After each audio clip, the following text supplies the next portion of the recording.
له 1980 کال څخه را په دې خوا کلونو کې د هغه ځوانانو چې سګرټ څکوي ثبت شوي فیصدي یوه منفي خطي اړیکه ښیي چې شاز قیمتونه نه لري.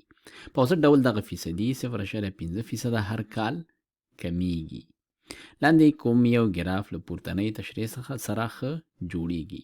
نو راځو دا ګرافونه ګورو. په دې لومړي ګراف کې موږ سره منفي خطي اړیکه ښیي، په دوهم ګراف کې هم منفي خطي اړیکه ده، دواړو کې د کلونو په تېرېدو سره فیصدي ښکته روان ده.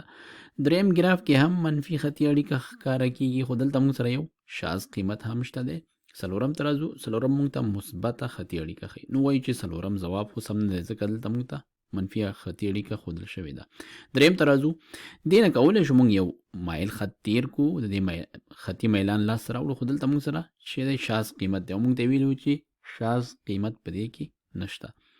نو دا قیمت چې دی له 80 کال څخه تقریبا 12-14 کاله وروسته شاوخوا 1980 کال راځي چې دی کې یو شاز قیمت لري. نو وایو چې دریم ګراف هم ځواب نشي کېدی. اول او دوهم ګراف ته راځو. دلته موږ ته بله خبره کړې چې په اوسط ډول دغه فیصدي 0.5% یعنې نیم فیصد هر کال کمیږي. دلته که راشو دې ځای کې قیمت دی 55%. 10 کاله چې تیر شوي دي شاوخوا 45 ته رسېدلی، معنا دا چې هماغه د کال 1% راځي. بیا چې 10 کاله نور تیر شوي بیا تقریبا 10% نور کم شوی، شاوخوا 15 یا 10% نه هم لږ زیات دی. معنا دا چې کال په کال 1% دا څنګه کیږي کمیږي. او دلته موږ ته وایي چې هر کال 0.5% یعنې نیم فیصد کمیږي. نو دا ځواب هم نشي کیدی. نو دوهم ګراف ته چې راشو دلته ګورو چې دې ځای نه پیل شوی دی.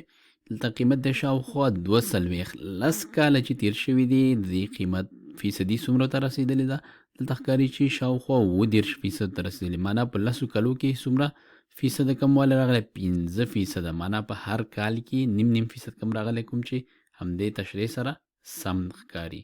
نو ځکه وایو چې زموږ ځواب سوم دی، دوهم ګراف دی. راځو دا ورته په نښه کوو. دا موږ په نښه که او پای کې راځو اوس د دې ځواب ګورو. وینو چې همدا ځواب سم دی.